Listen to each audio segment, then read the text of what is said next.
older one like Compliance with the Open Public Meetings Act of the State of New Jersey, adequate notice to this meeting of the Atlantic County Board of Chosen Freeholders was provided in the following manner. It was published in the Press of Atlantic City, mailed to the Current Journal, Gazette, News, and has been posted on bulletin boards in the County Office Building in Atlantic City here at Stillwater and at the County Clerk's Office in Mays Landing. Will you all please rise for an opening prayer? We gather here today intent on doing good work. We seek to represent fairly and well those who have given us this task. May our efforts be blessed with insight, guided by understanding and wisdom. We seek to serve with respect for all. May our personal faiths give us strength to act honestly and well in all matters before us. All face the flag. Attention, salute. I pledge allegiance to the flag of the United States of America and to the republic for which it stands, one nation, under God, indivisible, with liberty and justice for all.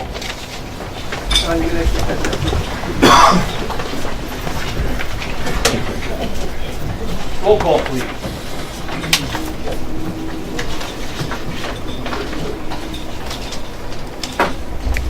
Bennett. Bertino. Corsi. Days. Here. Fitzpatrick. Here. Gatto. Here. Kern. Here. Risley. Here. And Formica. Here. Freeholders, we've all been provided with our minutes from July 17th. If you were present, had a chance to review them, are there any comments, corrections, or additions? You have an addition. Freeholder? Fitzpatrick. Thank you, Mr. Chairman. The vote to appoint a public safety director, it states in the minutes that that was a roll call vote, and according to Robert's Rules of Order, it was a voice vote, not a roll call vote. And I would like to have that corrected. Okay, on conferring with our counsel, Mr. Steele, any vote that is voiced and then recorded and tabulated is considered a roll call vote. And I will defer to Mr. Steele to embellish that. Thanks, Mr. Chairman. This is the third time around for this, so it's really getting to the point where I'm repeating myself. I've already done so in an email to you. But the Board of Freeholders only votes by voice. We do not have any secret ballots, so there are no times when it ever happens that a piece of paper is distributed among the Board of Freeholders for the vote taken. Because there's no secret voting, everything is done in the public's eye. And it's done by voice. And if you do it by voice, whether you do it by a calling of the ayes and nays, or whether you do it by individual person by person, declaration of your position, it's still a roll call vote. It's recorded that way in the minutes of the board clerk for 15 years, long time. Since about 1951. So, when you're calling... I'm sorry, Madam Clerk, since when? It's been recorded, each individual freeholder's name has been recorded that way since 1951. Earlier, okay. I'm really not finished. Reference. Pardon? I'm not finished. Oh, okay. All right? At all. So, the point is that when you're asking that the minutes be changed to record that it was a voice vote, of course it was. They're all voice votes. They're voice votes given by the calling of the ayes and nays, given by stopping with each individual person and asking for a declaration from them. But the result is the same. And a tabulation is required to be done by the board clerk, which the board clerk has done and responsibly and duly in each and every instance. So what you have here, going back to that meeting which was July 17, when we were discussing and acting upon the appointment of Mr. Dwork, was that you had a voice vote. You were called and asked if you would indicate any nay votes. As far as I can recall, you did not. You did also not abstain. So the only votes that were recorded were the aye votes. So it was completely and utterly an unopposed vote, done with the public eye, by voice, with each one of the members of the board of freeholders easily identified. It's only a 9-member board. So the clerk's job, while she has the duty and the responsibility to record the votes, which she did, in accordance with what really happened. There's really no difficulty or degree of difficulty in that because the absence of any negative votes means that it was completely unopposed. May I now? I'm finished with time. So I looked up Robert's Rules of Order that says a voice vote is the chairman asks those in favor to say aye, those opposed to say no. And a roll call is each member answers yes or no as his name is called.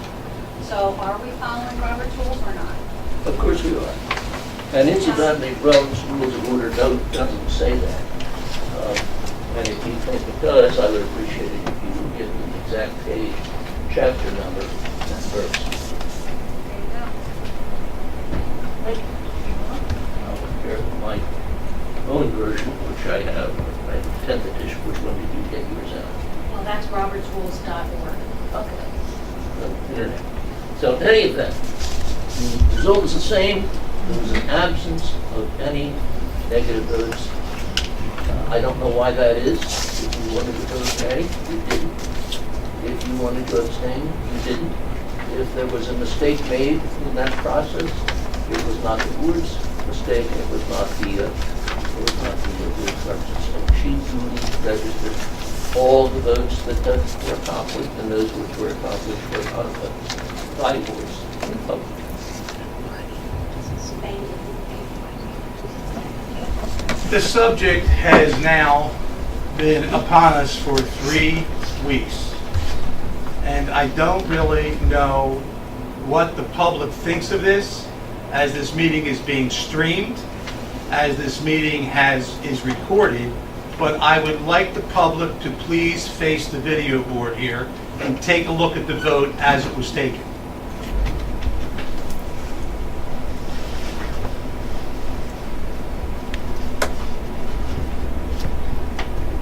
We have audio?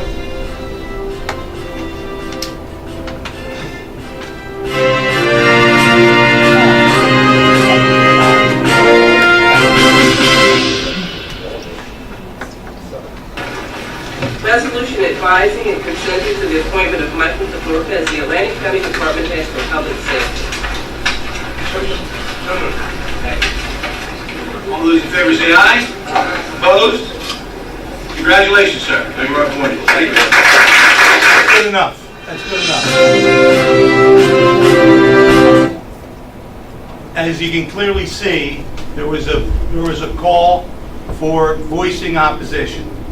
As was explained by our counsel, the tabulation which has been in place and recorded in the minutes as a roll call is accurate, and it is recording the individual votes and opposition to that resolution. And I'd like to put this thing to bed. First order of business today, presentation. Chairman, no. Oh, I'm sorry. I'm sorry. You can't do the presentation until you vote on the minutes. I apologize. That's my fault. I know you're all excited to get ahead of the game. Well, you are right, sir. All right. So we will take a roll call for voting to approve the minutes. I don't think anybody moved it yet. Or did they? I ask you if it is. Second. Moved and seconded. Call Bennett? the roll, please. Bennett? Abstain. Bertino? Yes, Corsi? I was not present, abstain.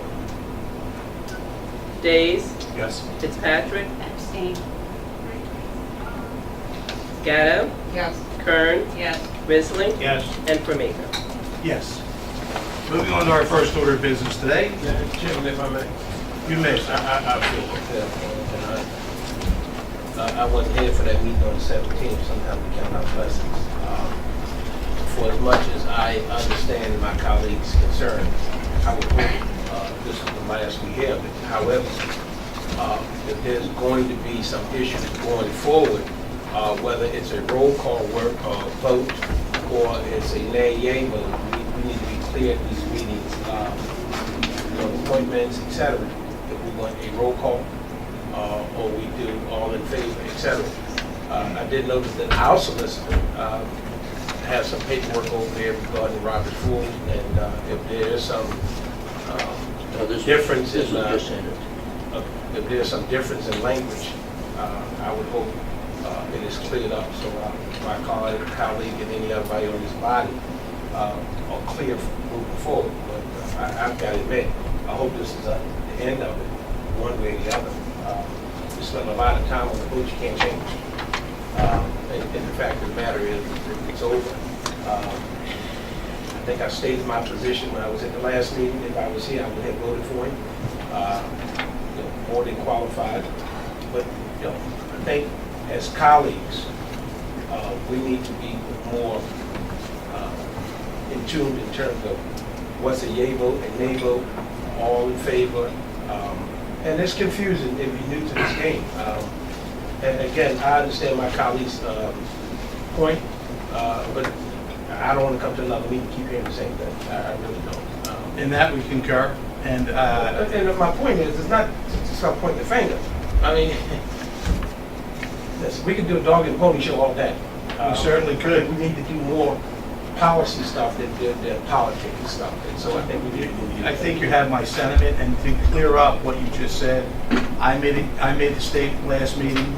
If someone on this board wants to have individual voice votes for roll call, please say, we'd like to have this individual voice votes, and that I'll be more than glad. It also should be noted that for any freeholder, us new, us that have been here a while, if during the course of that meeting, you have decided that you did not like the way you voted, and you want to change that vote, you have the right to change that vote until the end of that meeting. But once the meeting ends, it is recorded.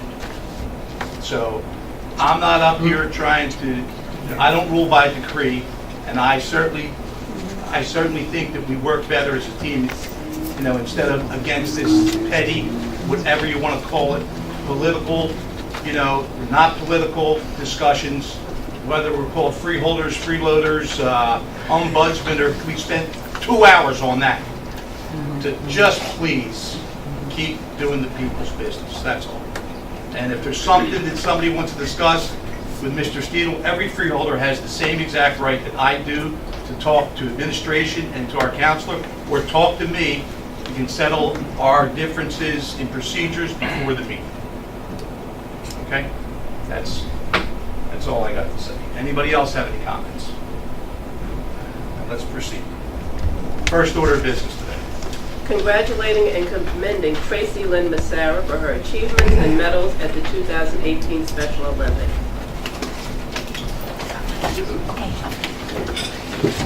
On up,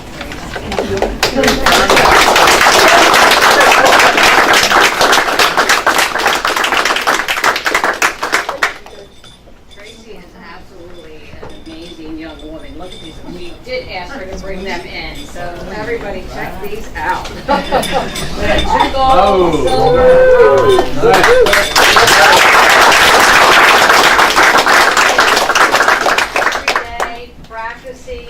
traveling. You are an amazing young lady, and we're so happy to have you as part of our community in Atlantic County. And we have a couple things here for you. We have from our county executive, on behalf of the citizens of Atlantic County Executive Dennis Levison proudly salutes Summers Point resident and New Jersey Special Olympics athlete Tracy Massara, who won two golds, silver and bronze medals in 4 swimming events at the 50th anniversary of Special Olympics in Seattle in July 2018, and hereby proclaims Tuesday, August 28th, Tracy Massara Day.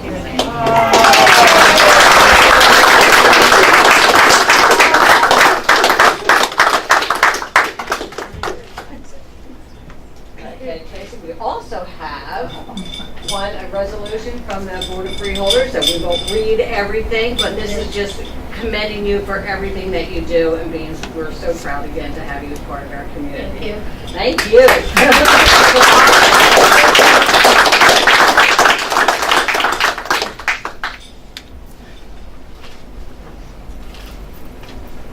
Thank you. And thank your mom. You went up great for Jackie. Thank you so much for everything you've done for Tracy.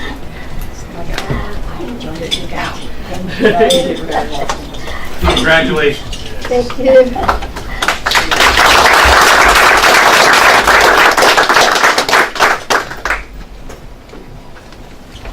Next order of business, we have another presentation. Dr. Barbara Gaba, President, Atlantic Cape Community College. Welcome, Dr. Gaba. Thank you. Thank you for inviting me here tonight. I'm very, very pleased to be here and to talk to you about how we can boost enrollment at Atlantic Cape Community College. As many of you know, I'm the new president of Atlantic Cape. I've been here just a year and a half, and I'm very, very happy to have had contact with so many of you and so many people that I meet when I go out into the community and say that they've been to Atlantic Cape, family members have been to Atlantic Cape, and so forth. But I want to talk to you about enrollment and also about all that you have done to help us out. Our college enrollment reached its peak in 2010, and since then our credit enrollment has continued to decline, and they are projected to continue to decrease. To put this into context, across the state and across the county, there has been a decline in college enrollment since 2011. So let me just say that declining enrollment in higher education is not only a challenge for us, but it's hitting all community colleges across the state and across the nation. As you know, when enrollment declines, it has a consequential impact on our budget. But first, let me start by thanking you, the freeholders, for your support for Atlantic Cape over the years.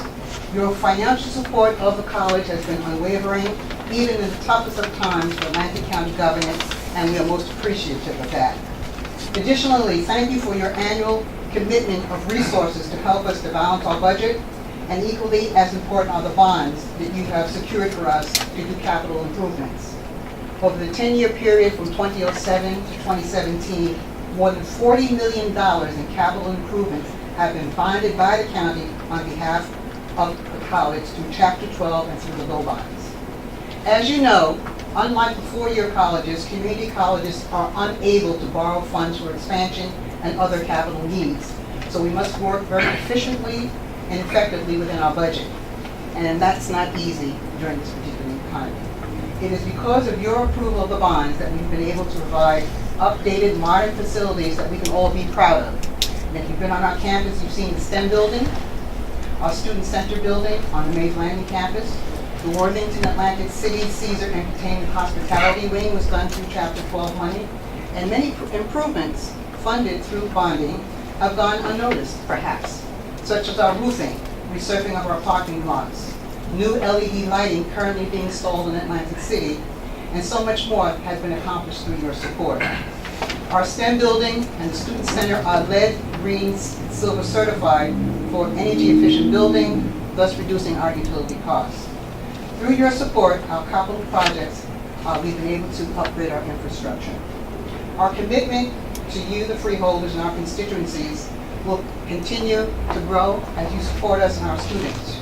You may recall that back in May of 2017, I had only been here a few months, along with representatives from 16 colleges and universities representing 5 urban areas, we were officially designated as an anchor institution to spotlight the important role that higher education plays in urban communities.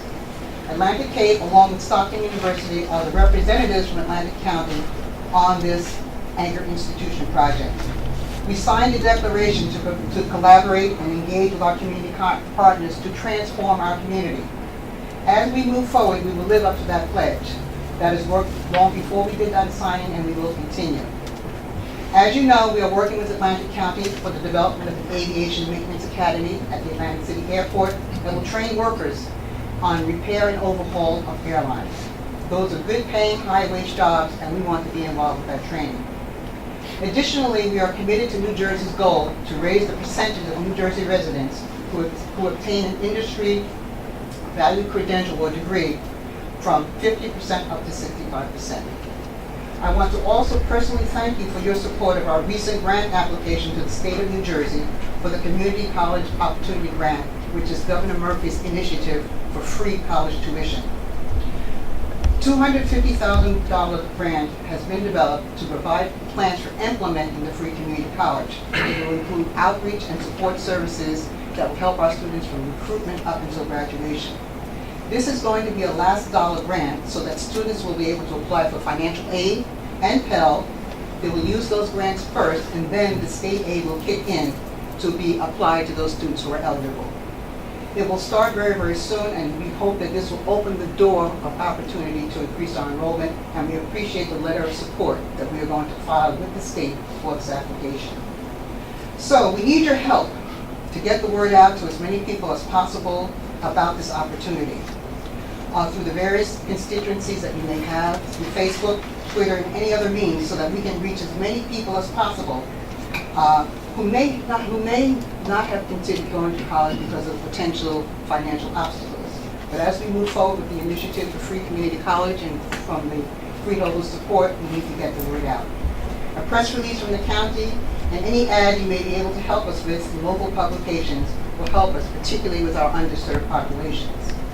With regard through K through 12, we're making some headway into this area and offering more dual credit programs while students are still in high school so they can get a jump start on college. You may have read about the Early College Initiative in Pleasantville. Students will start taking college courses as early as their sophomore year in high school. Dual credits are offered at Atlantic Cape. Our Atlantic Cape are group courses offered by the high schools and taught by high school teachers. Students pay $52.50 per credit plus the books, and we look to expand this opportunity to other high schools. We especially need your assistance in Buna and Hamilton, where many of our students may be going to Compton or elsewhere. We also need your assistance in reminding the high schools that we are their community college and we are prepared to offer credit courses or remedial assistance to prepare students for college and to upgrade their technical skills. In the area of business and industry, we are working with many companies to provide incumbent and potential worker training. For example, we are currently working with Atlantic City Electric to help prepare potential workers in terms of upgrading their math skills for potential jobs in that industry. As new businesses come to town, we could use your assistance in directing them to our college so that we may train potential workers. We've had a successful relationship with various casino industry partners in providing training to update skills to their incumbent workers. Most training was at no cost, although they did pay employee wages while they were taking the classes. But we have not been as successful with the newest casinos coming to town. So we could use your assistance in opening the doors to the newest casinos and reminding them that we are here, right here in the community, to provide high-quality training and perhaps credit courses at an affordable price on-site at their property. We can offer credit and contract training that is affordable and in some cases no cost with grant funding. Some other suggestions that we feel that you may be able to help us with. We need assistance with transportation, particularly for students in Buna and Hamilton, because bus service to our college is not always easy for students and can take a few hours to arrive. Shared services is another area. Shared services with the county is another area that's a potential way that we might be able to help each other. In such areas as custodial assistance, snow plowing, groundskeeping, these kinds of things through shared services could help us to reduce our operating costs in this period of enrollment decline. Also, the cost of security on campus, and given the age that we live in, we need to have additional security, and that's another cost. We also invite the freeholders to come and sponsor events on our campus to encourage the community to come and see Atlantic Cape, to set foot on the campus and see the great facilities that we have. You can also perhaps help assist us with advertising through channels that we don't always have. And we know that there's a county newsletter that we're going to begin to put ads, and we're going to begin talking about the college. So these are some of the things that we have in mind that we can work together. And an important thing that we also think that will help us is always about the people. And as I have only been here a year and a half, I've met a lot of people, and I've met a lot of people, successful alumni, who are in Atlantic County government. And if we could profile those people and ask the Atlantic County departments to highlight employees in Atlantic County who attended Atlantic Cape on their websites, on social media with their picture, with a short story about them as alumni, and what a positive experience that they've had at Atlantic Cape. Because whenever I see people, whether they're in the government or the community, they always tell me what a positive story they have to tell. And I say, you can help us that's using the social media that we have to tell the stories. So, as you know, 80% of our budget is in salaries and benefits. Benefits, especially healthcare premiums, continue to escalate at a rate far above which we could imagine. Since 2017, we have laid off or not hired 59 positions to reduce our operating budget. Our general operating budgets have been cut, and we cannot eliminate any additional headcount without impacting our programs. So, lastly, may I say that if you hear anything about the college, whether it's good or not so good, please let me know, because we always stand to improve what we do. And we don't know about sometimes what's happening because people don't tell us. So it's important to keep our lines of communication open, and I can't not thank you enough for your support. In closing, let me thank you again for inviting me here tonight, and for your offer to assist us in boosting our enrollment through whatever way you can. We will continue to keep you informed of our progress, and indeed, these are challenging times, but we remain steadfast and optimistic as we continue to work with you and our various partners that things will improve. Thank you. Thank you. Dr. Gaba, Yes. any freeholder questions? Freeholder Risley? Thank you, Dr. Gaba, for coming for us. This is indeed a very, very, very important county topic for us to work on. And we should do everything we can in county government to see that this institution is successful. One of the things that I see, and I talk to a lot of people, I do financial planning as well, I really do. So, in any event, I talk to people about college costs all the time. And we also have to reach out to all classes, all income levels, whether it be low, middle, or high. And sometimes you have to really do a sales job. You have to hit sometimes people in the face with the true cost, the hard cost of higher education. And I think that's what we need to do here, to really come out with sheets, with paper that would delineate the cost. If you, instead of going to Rutgers or wherever you wanted to go to, whatever school, if you went to the community college, this would be your savings. And today, in this world, kids coming up today need a master's, let's face it. We're looking at a master's degree level. So the financial pressure is even greater. And the one thing we don't want to do is have our kids come out of colleges with debt, so that they're a slave for the rest of their lives. We don't want that. Books, supplies are far cheaper at a community college than they would be at a traditional college, a four-year college. So these are the things that I think we need to really get in people's face with, so to speak. And unfortunately, I think it becomes a matter of ego for a lot of people. My son or daughter is going to Rowan, Widener, Penn, or whatever they're going, it becomes a bit of a, Easy on the water. all right, whatever. It becomes an ego thing when in fact they could have done the first 2 years at community college and saved a boatload of money. Exactly. And I think we really have to do a sales job. We are working on that, and that's one of the top parts of my agenda is we're going to be focusing on affordability. Okay. And I have done some op-ed articles in various papers, and I talk about the fact of affordability. Start with us. Your first 2 years, you can save, I think we said $20,000, but that's going to be a lot of what we're going to be talking about. Good. Affordability, that you won't come out with the debt and the student loans that can sometimes hamper people later on. And I hope that this board can meet regularly with Dr. Gaba over time. Right. And keep this dialogue going. Exactly, and we're in the process of updating our website and all the media, social media that we use, and affordability is one of the things we're going to be pushing out very, very strongly. Good. We hope that as we communicate through the county newsletter or the county paper, and various things, you're going to see us talking more about the fact of affordability. And as we move towards the free community college, that's also going to be layered on top of that. One of the things that I did when I first came as a part of my reorganization, we've been able to establish a marketing and college relations department which reports directly to the president. And we're going to craft that message around affordability, the we're going to craft it around excellence and the fact that we have small classes. And that we're also going to craft it around the fact that we can prepare you for a four-year college in the area.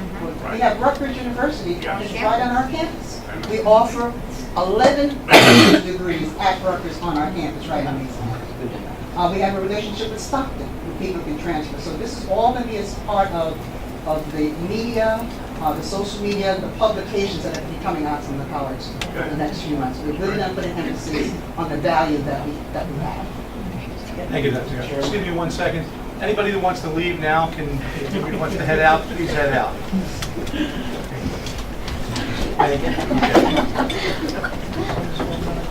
All right, any other freeholders? Freeholder? Let me just say, first of all, Dr. Gaba, thank you so much again. I'm always impressed to hear you speak and talk about the college. For you being here such a short time, we didn't know it. We thought you've been over the college forever. A year and a half. But you have certainly been a champion for ACCC since you've been here, and we certainly want to commend you for coming today. I know we attempted to have you before, but your husband had gotten sick, and we're glad that you come today to give us your update. Let me also, you were talking about the newsletter, and I think we all said this on this body. That county newsletter that comes out, we have a column, the Freeholder, normally the chairman is the only one featured in it. But we're going to change that. But perhaps maybe the chairman, maybe the chairman would allow once a month or something, we put something in there from the college. We accept that.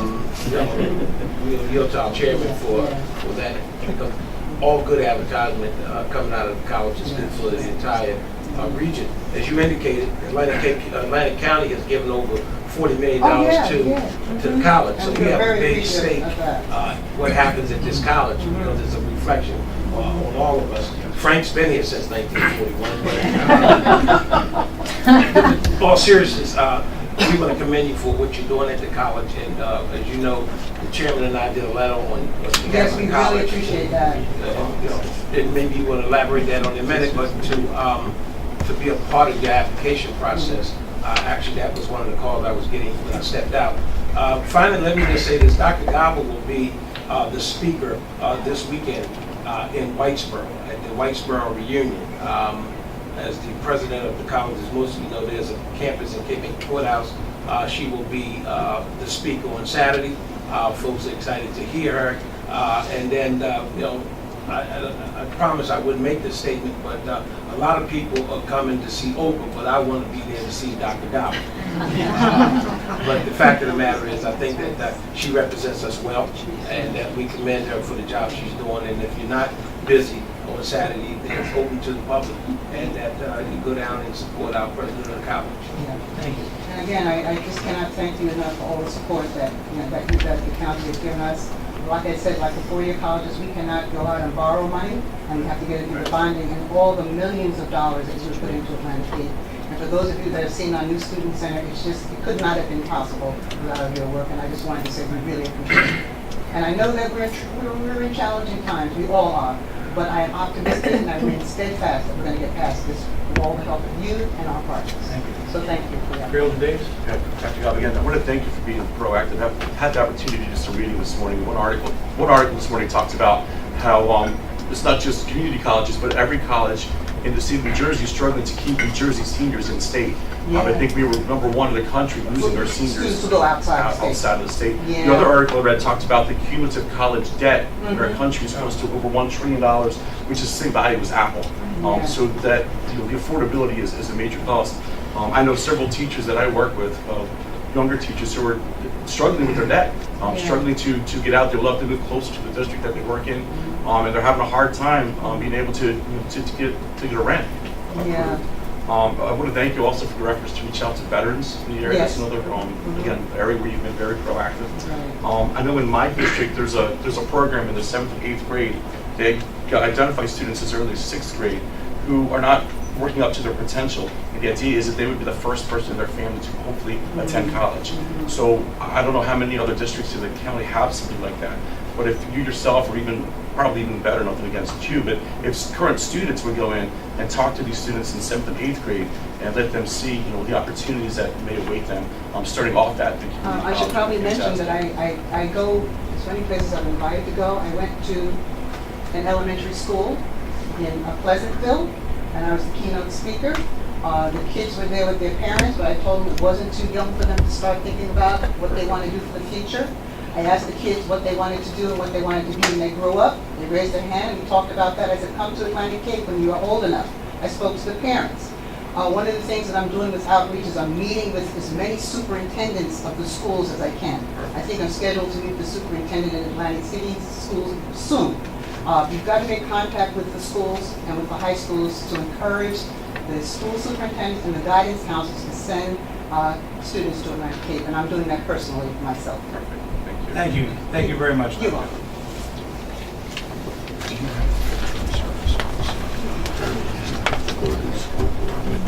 We have one more question, I'm sorry. Sorry, I'm sorry, Dr. Yes, sure. I know you and I shared some ideas when we were at the ceremony on Friday.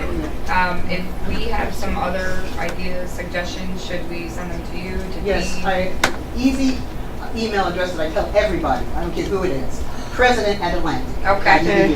And we get lots of letters, by the way, from Yeah. people, suggestions, good, bad, I answer everyone.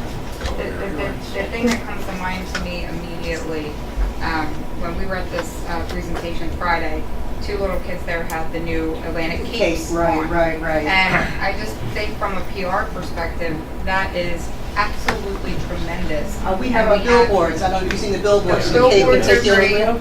I mean, I like the ramping up of the marketing that we're doing. We Yes. talked about it in boards of estimates, that it's not enough, and I'm glad that we're stepping it up. Right. But, you know, Halloween is right around the corner. Okay. So, I don't know, I feel like Atlantic Cape should be in every Halloween parade in Atlantic County, giving out capes with a pamphlet to parents. I mean, the kids' eyes were so excited, Yes. and they were kindergartners. Mhm. So if we got them excited at that point about Atlantic Cape, Right. you know, do we hold on to them? I don't know, but to me, it's something that, it's catchy to parents. We get it in front of their face at a time where they're very captivated, and that's what we have to do. We have to have a simple message that gets right in front of their face, and engages the kids. So that's just one thing that came to my mind immediately. And then, so I'll send the rest of them, because I've jotted down a bunch, but I'll send the That rest. brings me, if you could give me the one. Since I've been here, my goal has been to heighten our visibility. We did it through the billboard by saying the Cape can take you to, Right. you've probably seen that. Love it. I've also noticed on the highways, you've seen the green and white signs along the highways now, along the main roads. Yes. There are new ones going up that says Atlantic Cape Community College. I don't know if you've seen them, but we see them going up at various places. So again, that's visibility for Yes. us. So we're all working on those. Thank you. My final question, I don't think we've gotten an update since Board of Estimates. I know we had talked about some ideas there in terms of bringing various training academies to campus, things like that. We discussed numerous ideas. Well, So I I know- haven't seen an I- update. I'm not I sure. know I'm still talking with various people regarding the police academy. Correct. And I'm going to be meeting with Mr. Fedorko tomorrow and some other Great. people. We're keeping that conversation going because Great. we want to have the police academy on our campus. Right. We It's thought gonna that be would great help for in security many presence. ways. It's going Exactly. to be great for filtering students into our criminal justice program, and there are costs involved depending on what level we want to do. We've got to work it all out. Right. But I think in principle, all the parties I have met with have said we want to do this, it's just the how. And Right. my feeling is with anything you want to do, if you want to do it, we will figure out the how. Yes. And that's what I feel about enrollment. We'll figure it out. Okay. Thank you. Any other Thank you. comments? Thank you, Dr. Gallo. You're welcome. All right, moving on to our next item on the agenda, interview. Christine Wilson as the Atlantic County Division Director of Intergenerational Service. I believe we have our current Director of Intergenerational Services, Mary Lou Gagnon, is going to introduce our candidate. Good afternoon. It's my pleasure to introduce Christine Wilson. It's been a pleasure to work with Chris for the last 31 years. She came to the division, she worked in a medical daycare program, and she came as a case manager, helping arrange and coordinate community-based services for senior citizens and individuals with disabilities so they can remain living at home in the community. Much of our success in the division has been due to Christine's efforts. So with your approval, it'll be my pleasure to turn the baton over to Christine. Thank you. Thank you.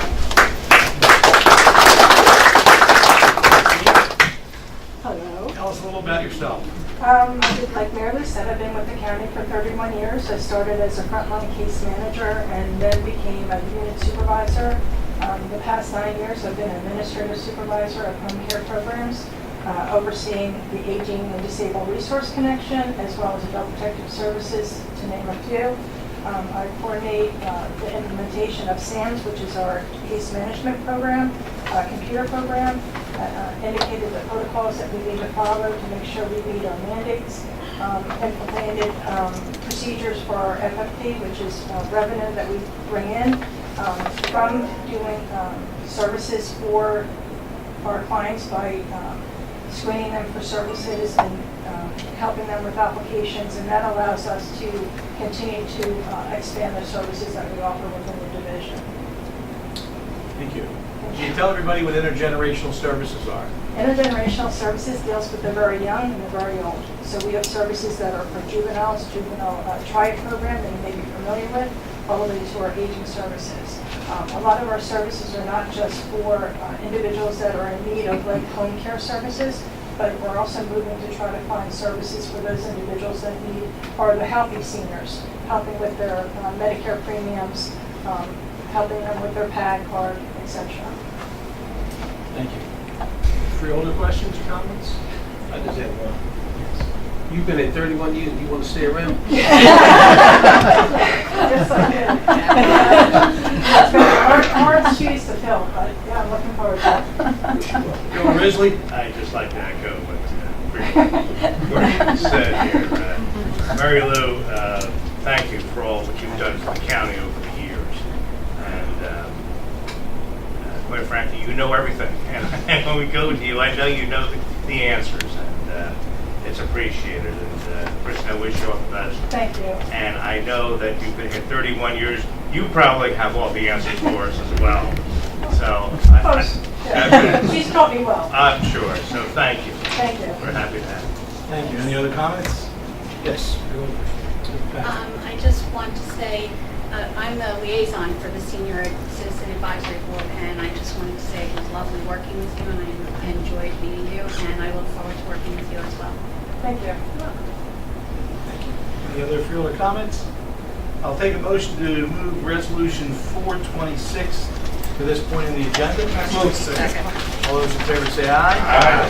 And a roll call vote. Resolution 426, please. Resolution, thank you. Resolution advising and consenting to the appointment of Christine Wilson as Atlantic County Division Director of Intergenerational Services. Second. Moved in second. All those in favor say aye. Aye. Opposed? Congratulations. Thank you.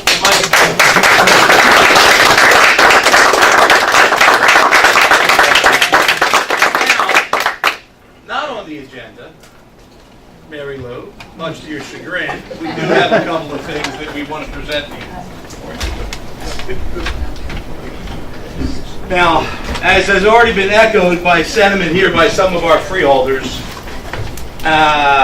there are big shoes to fill because I myself, just as John Q. Citizen, have probably called her more times than she ever wanted to be called.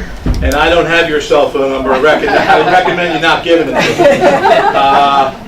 But just for starters, Dennis Levinson, this is a special plaque. I never saw this. In recognition of 35 years of service to Atlantic County Department of Human Services, presented to Mary Lou Gagnon by Dennis Levinson, our county executive. And because Denny's special, he has two. And this one is on behalf of the citizens of Atlantic County, proudly saluting Mary Lou, Director, Division of Intergenerational Services, with sincere gratitude and appreciation for 35 years service. I do believe the freeholders have the nicest frame, but the certificate of recognition from the Board of Freeholders upon your retirement, and we do extend thanks for 35 years of dedicated service and wish you the very best.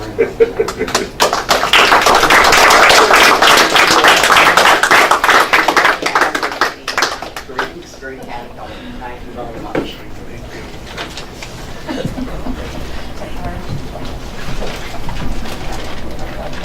I know that was hard, Mary Lou, but you had to. All right, we're going to get to our agenda eventually. Bond ordinance, number 3. Bond ordinance amending and supplementing bond ordinance number 2 of 2014, which provides for the construction of a central dispatch center, phase 1, heretofore finally adopted by the Board of Chosen Freeholders of the County of Atlantic, State of New Jersey on May 13, 2014, to amend the description set forth therein, first reading. Motion. Second. Moved and seconded. Before we proceed, anyone who does not wish to suffer through the rest of the meeting can leave. Congratulations. And I will just say that in this resolution, I did not particularly care for the wording of it as it presents. Ordinance. Because it sort of infers by its language that we're trying to build a central dispatch center. We are not. So my brief description will go like this. I did the research on this, and as you read it, we had put aside about $1.4 million. Jerry, is that correct?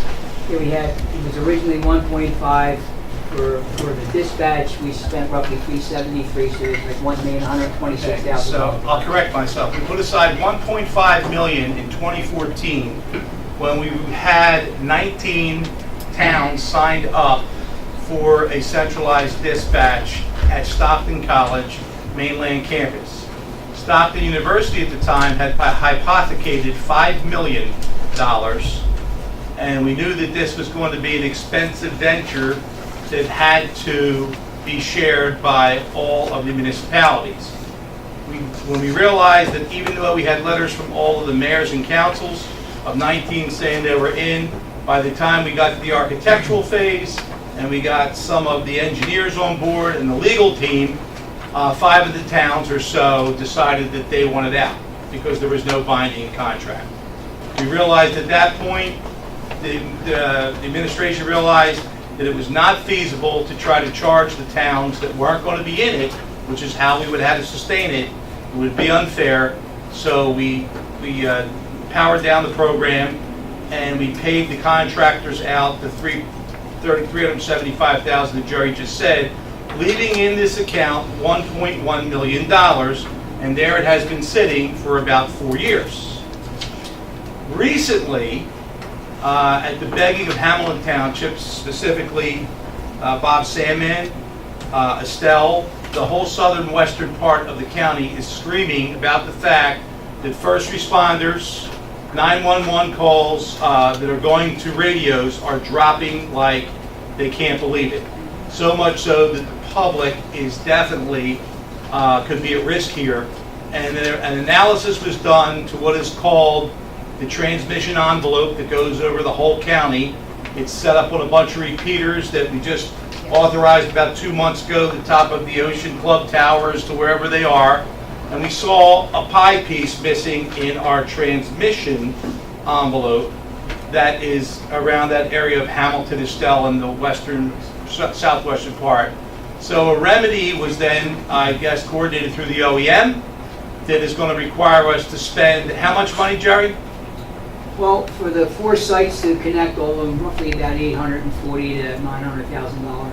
So we need $900,000 that we have to pull out of our general purpose fund that would then impact next year's budget, or we could take this particular pool of money, pot of money, silo of money, which is about $300,000 more than we need, and all we're doing is changing the language to repurpose it for fixing the network of radio transmission that would have already been originally in what it originally was set for.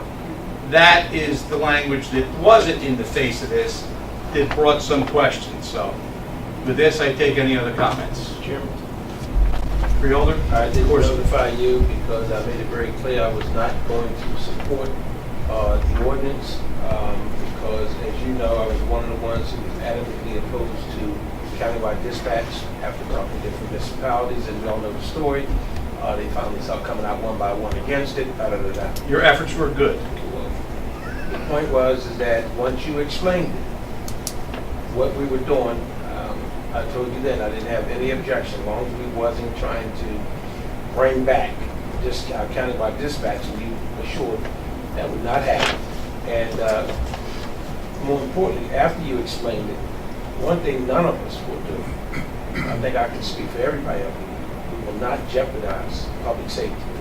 Because you don't want to be that person waiting for an ambulance or a fire truck to get to your house, and because the tower is not picking it up and it's dropping, we're not going to play that type of game at all.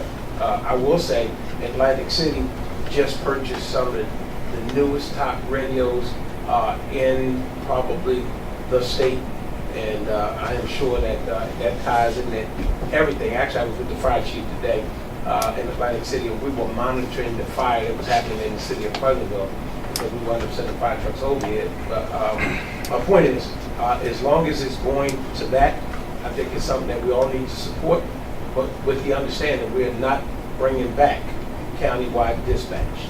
And I think that's a fair assessment. That is exactly the way I understand it. Conversation with you, I think I'm comfortable. Thank you. Any other comments? Freeholder Meeting. Thank you, Mr. Chairman. As the representative out in that district, You represent that district? I represent most of Atlantic County. Is that name Hamilton? The other side, it's Okay. not near Hamilton. But in all seriousness, the communication issue out there for emergency management has been an issue for quite a few years. These add these repeaters and the additional towers out there with that, we had talked about maybe as part of the original concept of countywide dispatch. The issue's still there, and it's obviously, I know we've had some representatives out there reaching out to the county, they don't even know what's going on in these emergency events, and that cannot occur, as you stated. So this is repurposing this funds. It's the best way for us to do it, utilizing the funds that are existing and not impacting the budget. I'm 100% obviously in favor of it. I urge my colleagues, of course, to support this change. I'd be remiss, Chairman, if I did. I got to tell you, Freeholder Bennett alerted me. I saw it and didn't pay no attention, and she questioned my modality on it, and that's why I had to question you where we were going with it. But Ashley brought it to my attention, and I appreciate that. Keep checking on the Freeholder. Keep telling them stuff. I saw the language and I said, wait, let me go back because I remember that was an issue. And then I went to look at the press and I was like, article after article. I was like, oh God, no, we're not going back here, are we? And I appreciate your phone call and explaining it as well as Freeholder Fitzpatrick explaining it as well. So I feel comfortable voting for it. Thank you very much. Yes. Thank you. I echo the same sentiments. My first question was, we're not going back there again, are we? But in terms of the upgrades that we're going to be doing to the system, it's been a long time waiting and coming. And I know a lot of the towns have been investing in the higher end equipment, and it's kind of for naught without It don't sink. being able to go through. And I think the other thing that needs to be mentioned is this is not only an investment in public safety and the way we operate, this is an investment in our volunteers. These are the types of things that when they get frustrated, they leave because they feel like they can't do their job successfully. So I think this is a long time coming for a number of reasons. And you know, Hamilton Township dispatches for Egg Harbor City, so it's not that it's just benefiting kind of one big town.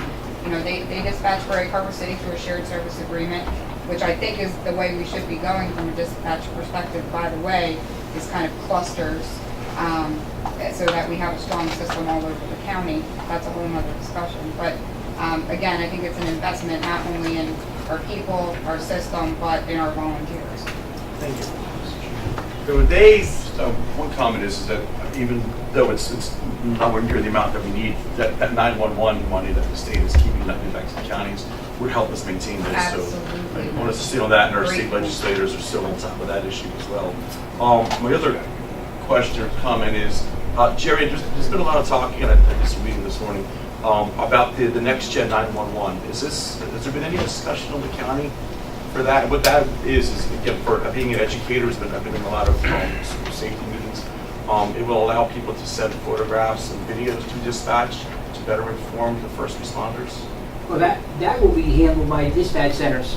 We're not involved in dispatch. Okay, I just didn't know if there was any groundwork that needed to be laid prior to, as Freeholder Gatto said, maybe clusters of towns coming together to work towards that. Is that something within this that could be attained, or? funding for that will be a separate entity. Okay, I just didn't know if there was any, again, the groundwork, you know, we're talking about towns putting out millions of dollars in radios. Right. They need us to kind of help them Yeah. work to their Well, the bigger abilities. issue is the one you raised, and that is the 911 money. See, as you know, the federal government is my understanding from the NJAC and the individual he's an engineer that's working with NJAC, is that the federal government looks as if they are going to not fund the state of New Jersey because they are in violation of the federal act about the usage of the 911 of funding. And you know the funding is attached to all of our phone systems, you know that. And so the issue what the state is trying to do is to put a tax on a similar tax on cell phones and then distribute some of that money. My understanding is that that's not functional. I mean, I've had conversations with NJAC, the executive director. So, I mean, I don't know what the state's going to do. And again, if the federal government doesn't allow this, that means the state of New Jersey loses. I believe they've collected, and you mentioned in one of the meetings, $1.3 billion.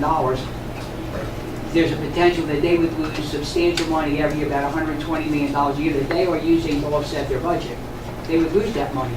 So, and it's not coming out to the towns and the county to begin with. So Not received close to That's correct. $250 million. That's right. Okay, any other comments? Yes. First reading. Oh, yeah, this is an ordinance in its first reading, so we're going to welcome comment in the second reading of this. I apologize. Well, that's after you've published it, and I just had a question on compatibility.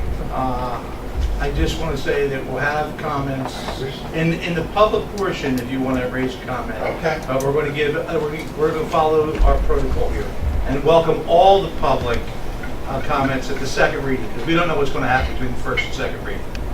Any other freeholder comments? We'll call the roll. Bennett? Yes. Bertino? Yes. Corsi? Yes. Days? Yes. Fitzpatrick? Yes. Gatto? Yes. Kern? Yes. Risley? Yes. And Formica. Yes. You can jump all over this next one, Creed. Ordinance number 12.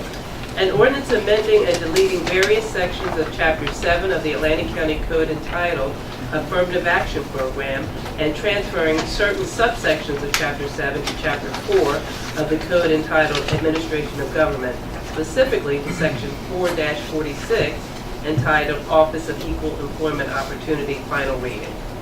Motion. Moved in second. Any public input here? Yes, sir. Trade Code, 169 Cumberland Avenue, Estill Manor. Is the position of affirmative action officer that's being created with the ordinance actually currently filled? It's, first of all, there is a affirmative action. What we're doing is segregating affirmative action from equal opportunity. We have an equal opportunity, and all equal opportunity language and functions are just in Chapter 4. Affirmative action is counties, and I believe municipalities are required to hire what they call a PACO, P-A-C-O. It's a compliance officer for contracts. And our county council believes that the language in Chapter 7, which deals with affirmative action, is where that person is, and that individual has been named as our human resource director. Okay, I was just, That's right. because it just wasn't clear from how that was written. It's not creating another position, it's giving somebody another title. Right, I was just trying to figure if the position itself was filled, that was my, yeah. Thank you. Yeah. Thank you. Why didn't you just ask it? I did. You went the long route home. I did. Anyone else in the public wish to speak? Freeholder comments? We'll call the roll. Bennett? Yes. Bertino? Yes. Corsi? Days? Yes. Fitzpatrick? Yes. Gatto? Yes. Kern? Yes. Risley? Yes. And Formica. Yes, 402.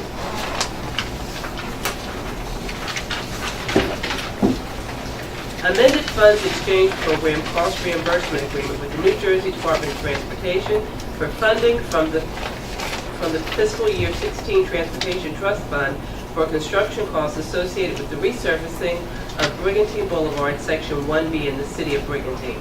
Additional funding, $15,553.89. Second. Moved and seconded. Any public input on this change order? Freeholder comments? would you not notice a change order? I just wanted to make sure you knew that. Did you Call skip roll. this one, Mike? Bennett? Yes. Bertino? Yes. Corsi? Yes. Days? Yes. Fitzpatrick? Yes. Gatto? Yes. Kern? Yes. Risley? Yes. And for me. Yes, 403. Acceptance of Victims of Crime Act grant program funding from the New Jersey Division of Criminal Justice Office of Victim Witness Advocacy. Funded amount $768,013. County in-kind match $155,737. Moved and seconded. Public input. Freeholder comments. Call the roll. Bennett?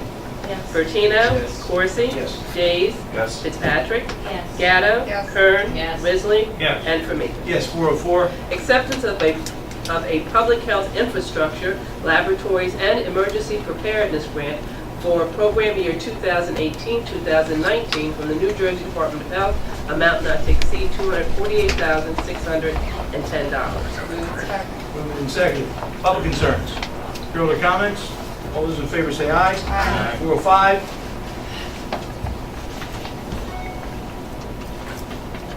Grant application to the New Jersey Transit for Senior Citizens and Disabled Resident Transportation Assistance Program in the amount of $509,877. Second. Moved and seconded. Public interest. Freeholder comments. All those in favor say aye. Aye. Opposed? 406. Grant application to New Jersey Transit and the United States Department of Transportation for Section 5311 funding pursuant to the Federal Transit Act, grant funding in the amount of $150,000. Pascal Sykes Foundation match $50,000. Second. Moved and seconded. Again, a grant, public interest. Freeholder comments. Call the roll. Bennett? Yes. Bertino? Yes. Corsi? Yes. Days? Yes. Fitzpatrick? Yes. Gatto? Yes. Kern? Yes. Risley? Yes. And Formica. Yes, 407, please. Grant application to New Jersey Transit and the United States Department of Transportation for Section 5311 funding pursuant to the Federal Transit Act, grant funding in the amount of $331,368. County cash match $110,456. Motion. Second. Moved and seconded. Again, public interest in this grant. Freeholder comments. Call the roll. Bennett? Yes. Bertino? Yes. Corsi? Yes. Days? Yes. Fitzpatrick? Yes. Gatto? Yes. Kern? Yes. Risley? Yes. And Formica. Yes. 408, please. Amending, approving participation with the State of New Jersey in the Victim of Crime Act Sexual Assault Response Team, Sexual Assault Nurse Examiner Grant Program, administered by the New Jersey Department of Law and Public Safety Division of Criminal Justice. Additional funding, $5,692.93. Second. Moved and seconded. Again, another grant, public interest. Freeholder comments. All those in favor say aye. Aye. Opposed? I'll take a motion to combine and adopt Chapter 159, 4, 9, 10. Motion. Second. Moved and seconded. All those in favor say aye. Aye. Opposed? 411, please. An amended intergovernmental agreement with the town of Hamilton for survey, design, and permitting work for stormwater drainage improvements along Weymouth Road. Additional amount, $2,430. Moved and seconded. Public interested in the town of Hamilton? Didn't think so. Freeholders, call the roll. Bennett? Tell me, say it. Bertino? Yes. Corsi? Yes. Days? Yes. Fitzpatrick? Yes. Gatto? Yes. Kern? Yes. Risley? Yes. And Formica. Yes, 412. Professional services contract with French and Perello Associates for engineering design services associated with the replacement of Bungalow Park Bridge, EHC 08, Egg Harbor Greenbank Road, County Route 563, over Indian Cabin Creek in Egg Harbor City, amount not to exceed $205,585.73. Second. Moved and seconded. Public concerns. Freeholder comments. Just call the roll. Bennett? Yes. Bertino? Yes. Corsi? Yes. Days? Yes. Fitzpatrick? Yes. Gatto? Yes. Kern? Yes. Risley? Yes. And Formica. Yes, 413. Agreement with Unique Management Services, Inc. to provide for a recovery system for library materials, amount not to exceed $4,000. Moved and seconded. Public interest. Freeholders, just call the roll. Bennett? Yes. Bertino? Yes. Corsi? Yes. Days? Yes. Fitzpatrick? Yes. Gatto? Yes. Kern. Yes. Risley. Yes. And Formica. Yes, 414. Renewal competitive contract with Royal Printing Service for the provision of election ballot services for 2018 elections, amount not to exceed $137,000. Motion. Second. Moved and seconded. Public comment. Freeholders, let's call the roll. Bennett. Yes. Bertino. Yes. Coursey. Yes. Days. Yes. Fitzpatrick. Gatto. Yes. Kern. Yes. Risley. Yes. And Formica. Yes. We have somebody in the public wish to speak to this, please do. Thank you, Mr. Chairman. I apologize, I didn't get my hand up fast enough. I'm serious about that. With some of the various concerns that have been going on regarding foreign government penetration of our electronics as far as voting, not necessarily for the machines, but for the actual tabulations, as well as those of us who wind up being around on election night often see that there's a cartridge or two or so that wind up with issues that have to get resolved. I'm wondering whether it may be prudent to perhaps consider either an addition on this or else some sort of provision for additional emergency ballots if they are needed, because therefore more supply would be available, not the provisionals, but for emergencies being the ones that are used when the machine has an issue. And so it may be something to look at, if not say on this particular resolution today, but in the coming weeks, to perhaps have, I know Freeholder Coursey is not fond of change orders, but considering the stakes, I'm making that as a thought, at least. I think some of that needs to come from our county. County clerk. Yes. Yes, Freeholder Gatto. We talked about this in our budget meeting, and Jerry, correct me if I'm wrong, we did modify and increase some of our printing Yes, you did for with this Hispanic, contract. for Hispanic ballots, it's correct. Oh, that's right, okay. Correct, yeah. Your comments are welcome, sir, but the county clerk basically controls most all of the election balloting, and you know, they even have problems there sometimes. I think, I'm not sure.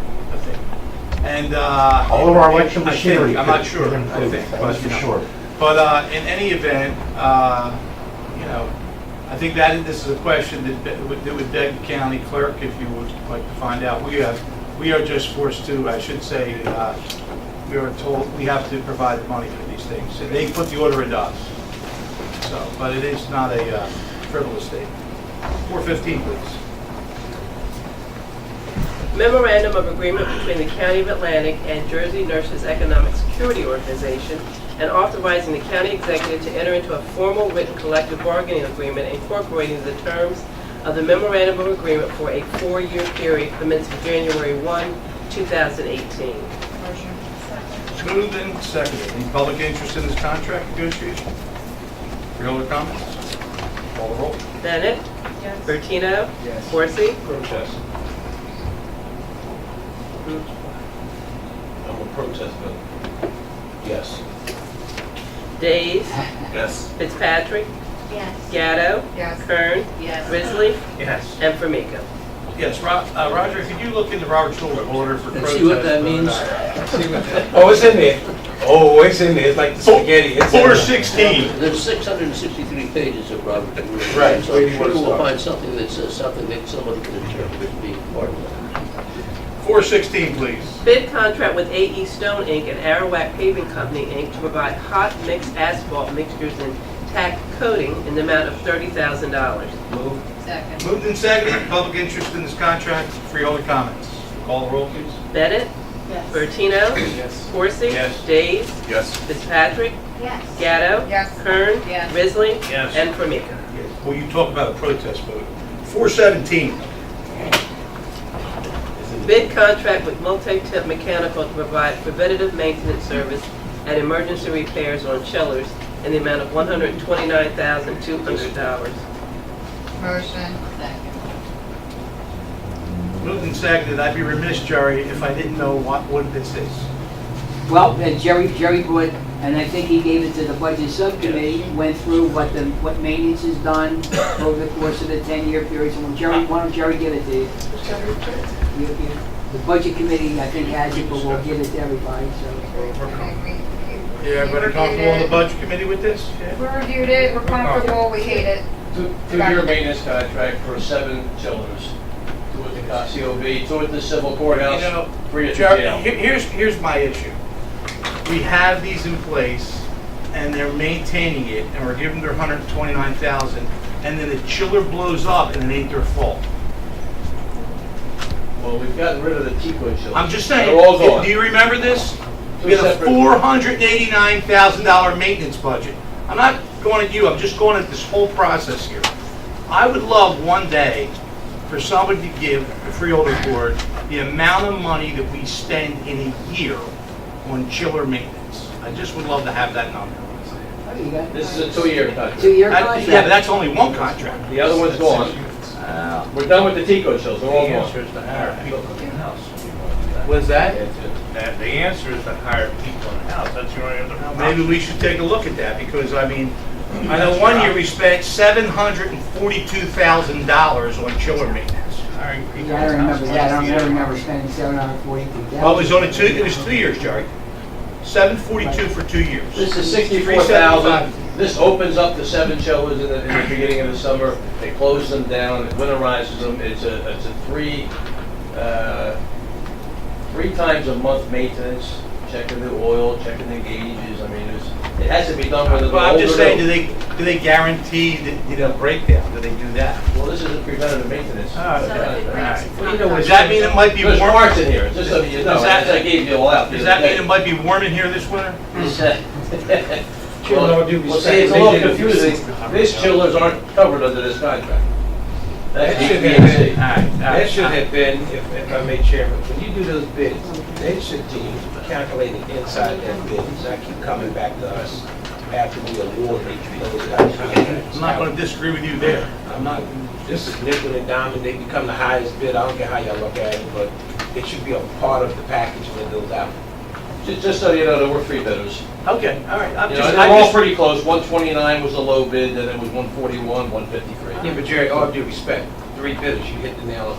If that was a part of the original when we went out for chillers, that could have been a part of the spec that went out, so we wouldn't be coming back revisiting this. So again, even the people who won the bid for the chillers, when you add these in, they become the highest. You don't call them a change order, I do. I don't understand what you're saying. I know you don't. This is the maintenance. I understand what that is. Okay. Make it a part of the package when you put out the bid. When you bought the new chillers. When you bought the new chillers. These are 20-year-old chillers. These aren't our new chillers. That's a separate contract. That's HVAC. These are not the new ones? These are almost 20 years old, 18 and 20-year-old chillers. These are new chillers. That's all in the works. We're doing them one by one. We're doing Meadowview right now. It's $500,000. You approved it 6 months ago. There's 2 brand new chillers being put in. Okay. All right, that's a bargain at Meadowview for $500,000. I'll be spending $1 million putting the heater in the ACIT. $985. I don't forget these things. It was $1 million. Well, we're not putting it in there, that's just I to remind everybody here. All right, I apologize to everybody, it's just a sore subject. Anybody got any substantive comments, any protest comments? All right, call a roll here. Bennett. Bertino. Corsi. Days. Yes. Fitzpatrick. Yes. Gatto. Kern. Yes. Risley. Yes. And Formiga. Yes, 418. Bid contract with Thomas Company, Inc. for exterior terrace resurfacing at Meadowview Nursing and Rehabilitation Center in the amount of $59,272.50. Second. Moved and seconded. Any public interest, real comments? Please call the roll. Bennett. Yes. Bertino. Yes. Corsi. Yes. Days. Yes. Fitzpatrick. Yes. Gatto. Yes. Kern. Yes. Risley. Yes. And Formiga. Yes, 419. Bid contract with MRP Services, Inc., Category 1, in the amount of $149,902, and CNS Cleaning Company, Inc., for Category 2, in the amount of $82,320, provide cleaning services for various Atlantic County locations. Second. Moved and seconded. Public interest. Yes, sir. Ron Cefalone, Area Manager for FedCat Cleaning Services. I'm just curious, the difference in Category 1 and Category 2 cleaning services. Yeah, Category 1 is the county library system. Category 2 is a nutrition project. Okay, thank you. Thank you for letting us know that. Thank you very much. Any other freeholder comments? Call the roll. Bennett, Yes. Bertino, Yes. Corsi, Days, Yes. Fitzpatrick, Yes. Gatto, Yes. Kern, Yes. Risley, Yes. and Formica. Yes, 420, please. Change order number 1 and final, contract with Lexa Concrete Limited Liability Company for Brigantine Boulevard Improvement, Section 1B in the city of Brigantine. Net increase $81,928.62. Second. Moved and seconded. Any public input here? Freeholder comments? Jerry, is this related to the other contract that we gave to Arawak here? Is it the same No, job? this is, no, this It's one Brigantine. is, this is A.E. Stone. John, I think I explained it to a freeholder. Of course, we went to the budget subcommittee. John can explain that this work was subterranean, so John will explain what we have to do when you're going to work underground. John's here. John Peterson. So what the change order is? It basically came down to very basic language here. A lot of dewatering stuff. Okay, That was if the not budget planned. subcommittee's fine, I'm fine. It just, I thought it was related to the other change order. All right, any other comments? Call the roll. Bennett, Yes. Bertino, Yes. Corsi, Yes. Days, Yes. Fitzpatrick, Yes. Gatto, Yes. Kern, Yes. Risley, Yes. and Formica. Yes, 421. Change order number 1 and final, contract with A.E. Stone Inc. for Brigantine Boulevard, County Route 638, intersection improvements at Harbor Beach Boulevard and 38th Street in the city of Brigantine. Net increase $73,265.82. Motion. Second. Moved and seconded. Public interest. Freeholder comments. Call the roll. Bennett, Bertino, Yes. Corsi, Yes. Days, Yes. Fitzpatrick, Yes. Gatto, Yes. Kern, Yes. Risley, Yes. and Formica. Yes, 422. Lease agreement with Alzheimer's Association Delaware Valley Chapter for use of county-owned premises located at 25 Dolphin Avenue, Northfield, revenue generated. Motion. Moved and seconded. Public interest. Freeholder comments. Call the roll. Bennett, Yes. Bertino, Yes. Corsi, Yes. Days, Yes. Fitzpatrick, Yes. Gatto, Yes. Kern, Yes. Risley, Yes. and Formica. Yes, 423. Bid contract with Tri-County Security for providing security guard services to Atlantic County, amount not to exceed $1,240,933.12 for a 2-year period. Moved and seconded. Public comments on this contract. Freeholders. Chairman. Freeholder Corsi. Every year, I raise the same question. I don't understand why we keep giving out over $1.2 million to a security firm. I know it's the library, I know it's the animal shelter, I mean, we can go for. I still think, and I say this to Jerry, I still believe that the sheriff's department can do no, less than $1.2 million. I know we all got our political thoughts on it.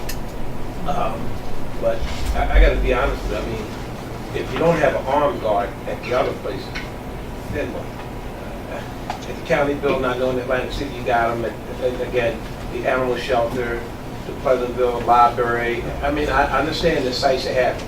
I just think we're best served if we did this in-house with the sheriff's department. It probably cost us a whole lot less money. That's just my personal opinion. I know we all have our own different takes on it. And I gotta be honest, I'm not voting for it. And it's not the first time I've raised this issue. Thank you. Freeholder Bertino. Yeah, this is to Jerry. Jerry, has the county ever done a cost analysis breakdown comparing hiring another employee to provide the services as opposed to hiring an outside firm that's providing the services? Did you guys ever break this down, bringing in healthcare costs, pension payments, everything else? Yes, we used to have our own security force. It became too expensive, so we went to an outside firm. When we compare the sheriff's officer to an armed guard to the security, roughly, depending on who he puts in there, it could be anywhere between $10,000 and $20,000, $30,000 difference in a security company versus a sheriff's officer. Talking about per officer?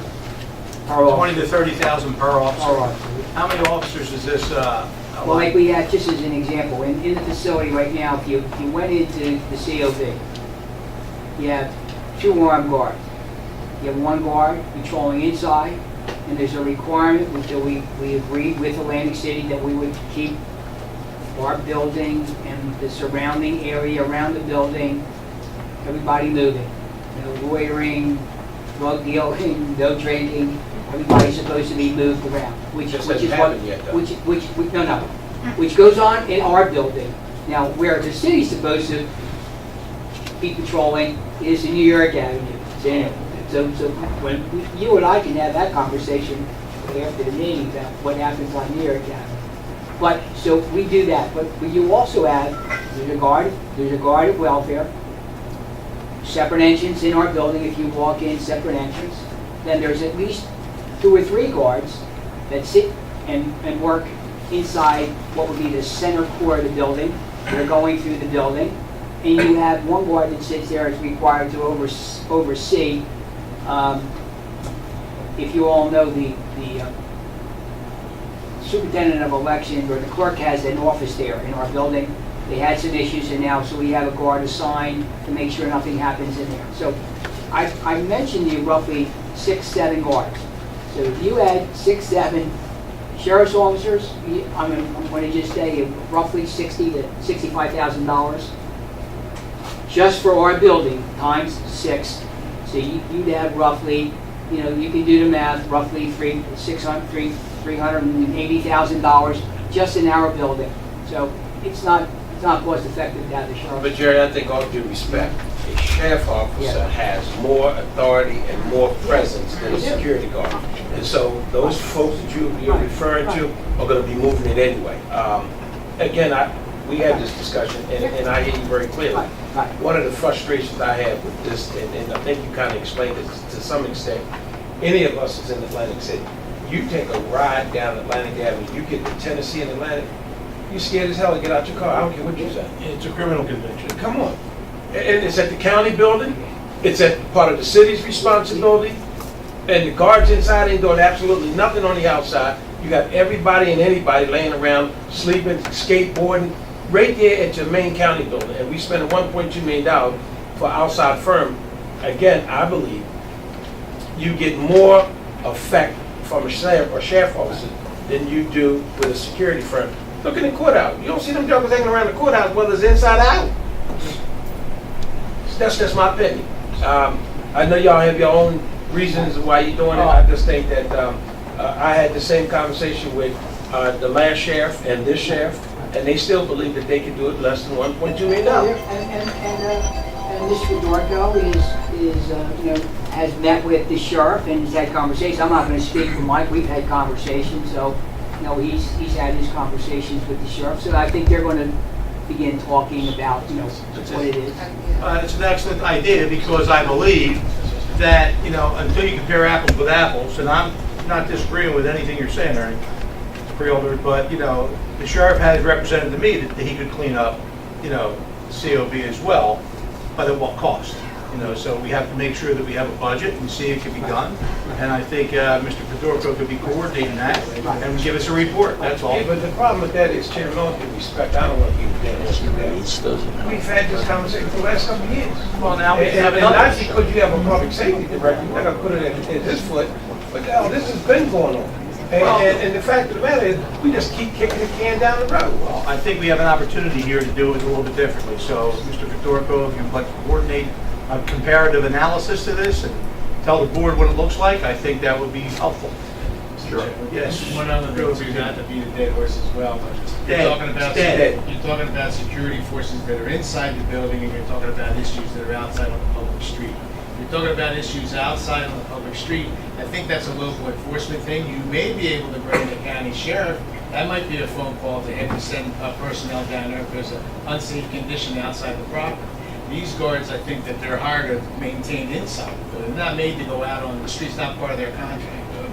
All due respect, Freeholder, you don't have this situation in Hamilton, in Buena, because they all flocked into Atlantic City for whatever the reason may be. If it's And out that on the they- street. Excuse me, and I agree with you, but the fact of the matter is, whether it's a local police issue, sheriff department issue, or a security issue, it still looks bad. And I don't think none of us are going to disagree with that. However, we had the same problem before they put the fence up between, was that Gateway and Atlantic Care. I mean, they go from one spot to the other. You got to keep moving. That's the heart of your town. You got all this stuff hanging around outside. I would agree it needs to be visited, but we can't be saying the same issue next year when we spend $1.2 million. I think, as Well, I just said- so you know, this is a 2-year contract, it's $600,000 a year, so just want to make sure. We got that, we got that. Freeholder Fitzpatrick. I just have a question. When you do the analysis, is it possible that a sheriff's officer, you wouldn't need as many sheriff's officers as you would need security people because they carry more clout? Depends on how many people are out there. It's a situation they're in. He can speak to it, I'm sorry. My understanding is, I asked this question today about why we need somebody at the animal shelter. And what I was told was that drug dealers are arrested, the dogs are taken away from them, they're put in the shelter. These people the animal shelter people sell dogs. They have money that they have to take out, and sometimes these guys are waiting outside because they want to get their dog back. That's why there's an armed guard. There are a few instances of that, yeah, but I don't know the answer to that. But I'm gonna meet with, I've met with the sheriff, he's gonna give me a proposal on a lot of different things. And I told him I would sit down with him and we'll go over, what I think is the right way to go, and I'll talk to Jerry about it. I got to be honest with you, that raises a whole new story. When you talk, in all due respect, Mike, that's the first time I've ever heard folks outside the animal shelter regarding their dogs. We were told that the armed guards was hired because the employees were being harassed by one of the volunteers that was no longer allowed to go into that place. First time I ever heard they talk about because drug dealers, dogs, etc. I'm not saying it's not happening, but hell, we've been up here a long time. That's the first time I ever heard that. Well, this is the first I've heard of this today. The animal shelter is not under me, but I am gonna go there this week and see what's what. So, and I'll talk to Just to Kathy, Kathy's not here today because there's an issue at the animal shelter that tech, there's a vacancy, so she substitutes, and we have the debt in all day today, so when the debt is there, spaying and neutering, she needs a tech with her. Kathy acts as a tech, she's trained, she has the certifications. To her credit, she was here and she explained this. I mean, maybe everybody didn't hear that, but she did explain that what would happen is you'd get to a part of the day where somebody would come, it says 1 o'clock is when we open to the public. They'd knock at the door and they would bang and bang at the door, and they would say, and there's mostly young ladies, saying you can't come in until 1 o'clock, and they would get a lot of, the guy would kick at the door, whatever else. So, I mean, she did say that. I mean... Yeah, but I think what Freeholder, of course, you said is we never heard the part about the drug dealer coming back to get his dog because it was being sold. We never heard that, so it was good. I mean, I'm not saying it's bad, it's good. But I don't want it to go that the only thing that you heard and everything No, we got went the by other the wayside. Yeah, we got the whole story. Okay, I want to make sure. That just added to it. All right, where are we at here? Oh, yes, Freeholder Gatto. Just to continue to beat that horse, just the work that you do, Mr. Sorgo, if you're gonna do like a cost-benefit analysis, which is, I'm assuming, something that we're gonna come to, I mean, I think it would be important to note the intangibles of having a sheriff's officer versus a security guard, whether they're armed or not. And then I think, we do have a lot of instances where they aren't armed. So, I'm not even sure. I think we do have an Explorers program from Sheriff's. I'm not exactly sure, but, do we leverage that in lieu of an unarmed guard to help with the cost? I don't know, but these would be the things that I would be looking for if they were explored, not explored, all those different avenues. Well, that'll be part of our discussion. Great, with the sheriff. thank you. Freeholder Kern. I just have, okay, we're looking here at a 2-year period. If we in turn find out through what you're going to do, you know, if it's better for us financially for the sheriff's department to take it over, how long would it take to implement that hire and train? So if we're looking at a 2-year contract right now, how long does that take? Year? I mean, I know there's a high turnover in the sheriff's department because usually people are looking to that to get to the next level in, you know, police departments. So I know they're always, you know, at a point where they're hiring and firing. So that's. No, I mean, I can give you, you know, the basic from, you know, from a little bit of experience. So you have to advertise for the positions. You get people in now. There are existing lists. People have applied, and it takes 22 weeks, 23 weeks of the training at the academy. And so you'd have to wait for them to go through that training. Now, I guess there are other ways to do that. The sheriff has talked to us about class 2s, class 1s, you know, these are people that are retired, whatever the case may be. So there are other ways to do this, and that's what Mike is exploring, and that's what he's going to do. It is amazing because heretofore, I think the chairman, y'all would agree with me, remember before, the sheriff department was not 24 hours. And then all of a sudden, when the budget came down, they 24-hour employees. So that means they all get done at midnight. You can shift around. No matter what you do, you hire this outside firm for security, you're going to hire somebody off the street anyway. What training they get? Just to show I'm a security guard and I'm sitting at a desk, other than if you're an armed guard.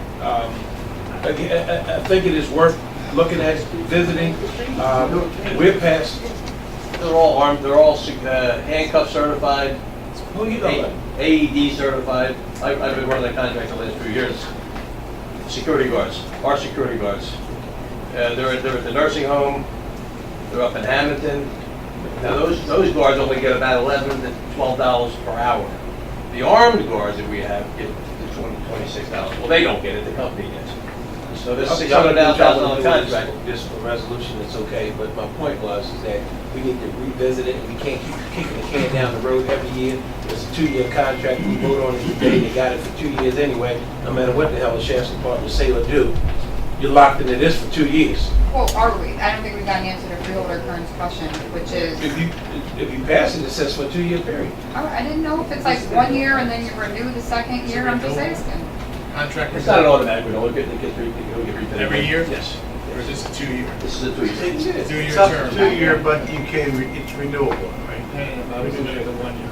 No. It's 2 years. It's 2-year contract? 2-year contract. 2-year contract, it's not automatically renewable. We have to go out to rebid it. Well, I think Freeholder Corsi's making a point. And if we, Whatever we're doing is for 2 years down the road. I think there's a termination clause in there for purpose or whatever else. But if, for example, and I'm not sure exactly how the termination clause works, but it could be if we discovered that we could save money, I'm pretty sure there's probably in that termination clause will allow that. I'll look at that and let you know, but I'm just saying. Well, if you're going to look at it, I would recommend that we pull it off the agenda to the next meeting. If you vote on it today, it becomes moot anyway. I hear what you're saying, but I think what we're doing here. Can we? What's the time sensitivity? Start September. All of them sign time sensitive. We'd have to ask them to extend it a month. Yeah. We'd have to ask them to extend it a month, which means we'd come back with a change order if you're asking us to look at this. No, listen, Jerry, I'm not a lawyer, Right. but I know we're astute enough to know if the request is to pull this off the agenda to the next meeting until we come up with some kind of information, this board is confident enough to say we're prepared to do an extension to the existing security firm now. Let me remind you, 2 years ago, their contract ran out. The administration paid them until we passed a $40,000 because they were working without a contract. They were already out of money. And they stayed on board and we approved it. That's because we had a change in directors. It doesn't matter. Y'all spent money y'all didn't authorize to do. Y'all wasn't authorized to keep that company until this Freeholder board voted on it. That's correct. Okay? My point is, I would suggest we pull this. We can do an extension of the existing contract. They're not gonna tell you no, because they got people employed. Jack.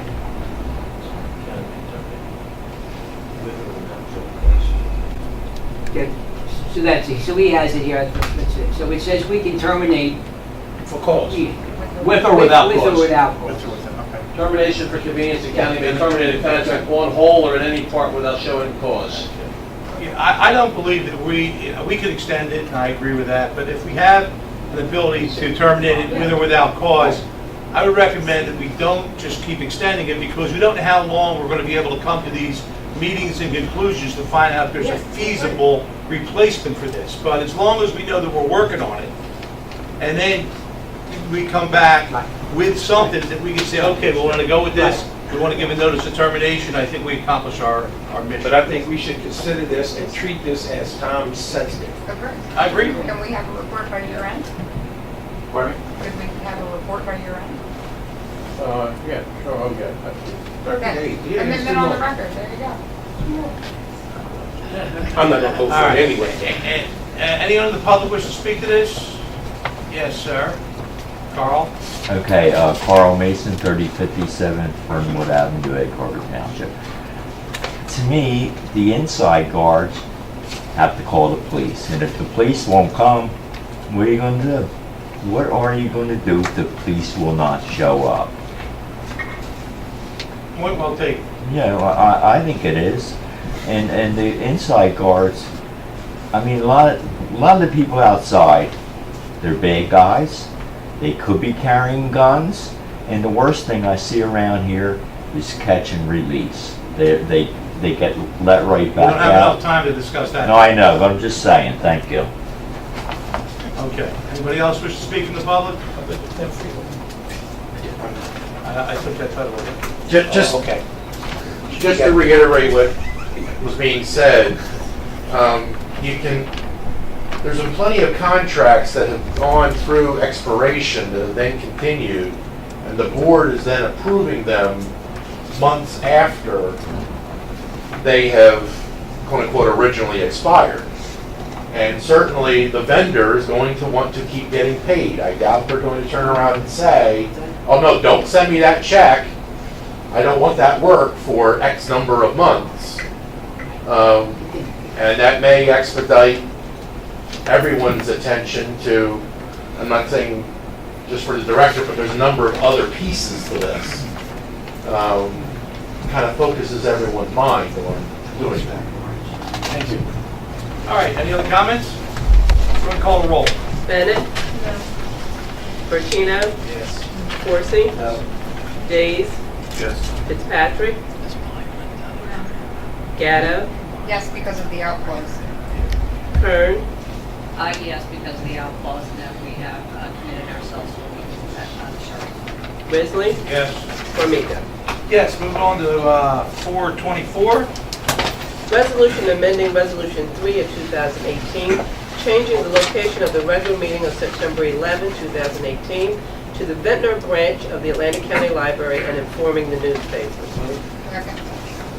Moved and seconded. Any public interest in this resolution? Freeholder comments? All those in favor say aye. Aye. Opposed? Okay. I should have brought this to the top of the agenda. 425, please. Resolution congratulating and commending Tracy Lynn Massara for her achievement and medals at the 2018 Special Olympics, sponsor Maureen Kern. Moved and seconded. We certainly did congratulate and commend her. All those in favor say aye. Aye. Opposed? 427. Resolution in support of International Overdose Awareness Day events and activities, sponsor Maureen Kern. Moved in second. Freeholder Kern, you have the floor. I just think it's important to support these sort of things that are going on and any events that people are having around them. We have to continue to get the information out there and raise awareness and reduce the stigma attached to this, and be there for the families, and also to remember those that we have lost. Thank you, Freeholder. Any other comments? All those in favor say aye. Aye. Okay, opposed? That brings us, I hope, to the end of our printed agenda. It does. We have reports from special committees today. Anyone wish to make a report? Many committees that they are members of. Seeing none, any unfinished business? Chairman, I think it's just important that we mention that I think many of us were at the New Jersey Transit meeting in Atlantic City with Senator Brown and the officials from New Jersey Transit. I think all of us had actual conversations with anybody's ear we could have. It sounded like it was a pretty done deal in terms of the line closing from September 1st to December 31st. However, we did get the commitment that on the record and on video that the line would be back open after December 31st. And I think we're just going to have to keep on New Jersey Transit with some of the commitments they walked away with in terms of helping passengers understanding their new travel route, which they might not know how to navigate as well, and helping the disabled travelers as well. The other issue is, we got an email, I'm not sure if everybody saw it, but in addition to once the line is closed in September, where the buses are supposed to be coming into Atlantic City, they're now going to be doing road work there, and the road's going to be closed. So there's a major issue that needs to be resolved. So I just think it's important that the public know that we continue to be diligent on that issue. It's not falling on deaf ears, and keep working it. Thank you. I concur with my colleague. I think it was 5 of us there. We had a quorum, Roger. We started to call a vote to block it, but the chairman told us not to. But it was well attended. When you really think about it, from all over. But may not like the answers we got, but apparently they're up against the clock, and they have a deadline. And if you keep reading the paper every day, they're saying they may not New Jersey Transit. Powers to be said they might not even meet their deadline to have it done, but they have assured riders and elected officials that they'll be back up and operating. And I guess we got to take them at their word, but the Freeholder board was well represented, and they had made it very clear our concerns from our constituents, as well as those of us who uses it. We'll see what happens. The proof is in the pudding, so we'll see.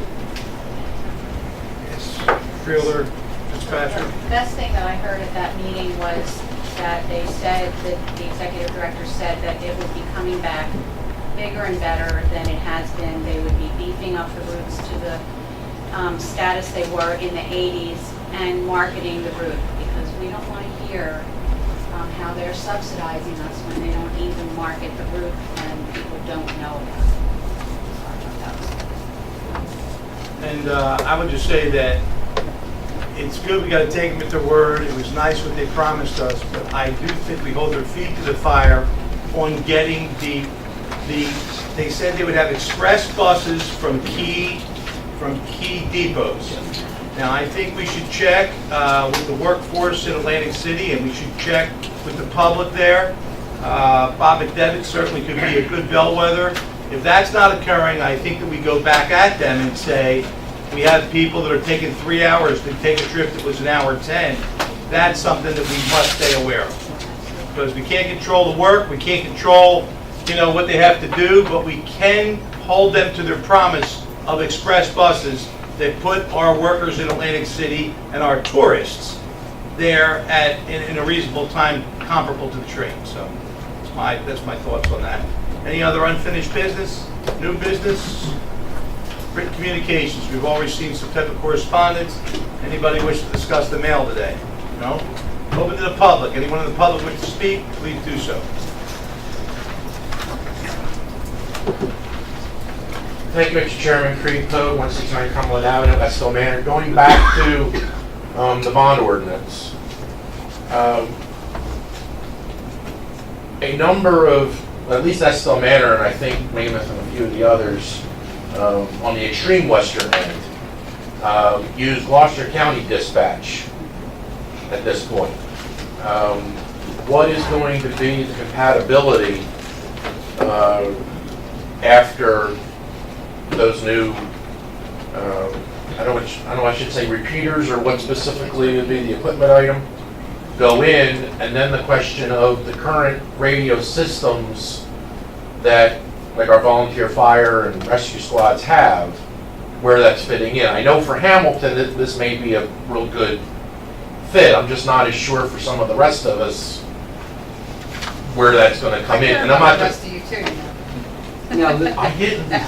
you know, the radio system, just so you know, is going from, if you wanted to look, there are 8, if you look around the county, so you take the county on its side, and there are 8 towers. And what happens now is if you look at the western end of the county, I have the picture, doesn't matter, nobody's listening anyway.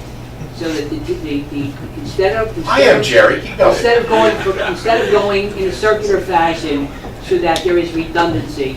So this one goes down, this one, and this one will pick up for this particular tower. This goes down. At the western end of the county, between Galloway and Egg Harbor City, there's no connection. And then between Muna and Hamilton, there's no connection. So what happens now is we've filled in the connection, or we're going to fill in the connection. That's what this is, what will allow Bonnie to do, is just to use this funding to do this work. And then from Galloway to, it's called WRDR in Egg Harbor City, that'll be filled in. So now you have a circular, so it's complete circular fashion, and it's total redundancy.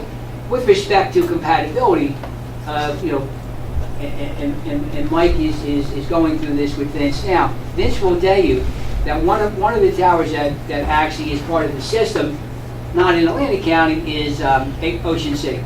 So it pings off of Ocean City as well, or they ping off of us, so that there is redundancy and there's mutual aid agreements. Our radio system allows, and Atlantic City, I believe it's just come in not too long ago, allows for communications among public safety entities. So that means you can, and with the P25, which everybody is supposed to be compliant, P25, it doesn't matter. Our system has to function within Atlantic County. P25 allows us to communicate across lines, which is what I think Vince and his staff have been doing. Cape May County, I think they've had conversations with Burlington County. I know they've had conversations with Gloucester County and probably with Cumberland County to make sure that the systems, we will be all talking to each other. So will the system be functional for everybody? Absolutely. I don't know what else to say. Will there be quirks in the system? I'm not an IT person. I'm not a software person. Yes, there are quirks. A quirk is, quite truthfully, is Hamilton. If you talk to people in Hamilton, I mean, I've read the letters, I've had conversations with the administrator. Every once in a while, you get this, whatever it is, blip in the system. We used to have, I mean, when I first became the administrator, all I listened to was Galloway. There was a blip in that every single, I would say once a week, I'd get this phone call that they were dropping calls for whatever reason. I mean, somebody had to climb up the tower, reposition antennas. I mean, this is the kind of stuff that goes on. So that was done. I haven't heard a thing since then. So I'm just telling you, those are the kinds of things that go on. I don't know what to say. Yeah, and there's been some concern, again, on our extreme western end, even about Gloucester County, but this may help solve some of that. It's just... I think it gives more options, from what I understand about it. It's just, again, since... as Freeholder Bertina would say, you know, there's times we get that unfair reputation of being a little backward and behind. Are you from Hamilton? Never heard. Being I thought you were talking about Hamilton. No, I'm not talking about Hamilton today. But with all of that, it's just that issue of the improvement, but then can we all take advantage of it? That's correct. The other thing is, if I was understanding from that financial analysis, if there's still going to be around $200,000 to $300,000 left over, I would ask that the board consider additional Hope 1 vehicles. Well, that's just before you go any further. Okay. If you got some good news, I'm happy to hear it. The board, I mean, I have, the board, what the board doesn't know yet is that the money is the $840,000. It could be $900. It could be less. We're not sure. One of the things that they'd asked for in we do capital planning. So as part of our capital planning, they need new radios in emergency management. So the balance of that would be going toward new radios. And the new radios go to police departments, EMTs, so whatever, that will, and fire companies. So those, the balance of whatever it is, we're hoping for 200, somewhere in there, which is roughly, the 900 from the 1.1. We get about 200,000, and we would buy some new radios, P25 compliant, and so that we would try to bring everybody, right, as they say, all boats are raised, right, with a rising tide. Right? Rising tide lifts all boats, yeah. All right. That's it. So that's the plan for the funding. Mr. Chairman, going back to discussion at the beginning of the meeting, the resolution concerning the change of title was from people who wanted to maintain the status quo. I had made a Oprah request for the freeholder resolution form that accompanied that resolution. I have been told by Mr. Solt that that is considered deliberative work product and so is not available. I'm probably going to wind up making a challenge with the Government Records Council on that front, but what I'm saying is... Creed, exactly what you're talking about. I'm talking about the resolution that was talked about a few weeks ago about the change of the term freeholder. Oh. And the bill for that. And I understand, Mr. Chairman, I'm just saying you expressed a concern regarding, as well as others, about the time that was taken for that. That wasn't coming from people who were wanting to make the change. That was the resolution itself was from people who wanted to maintain the status quo.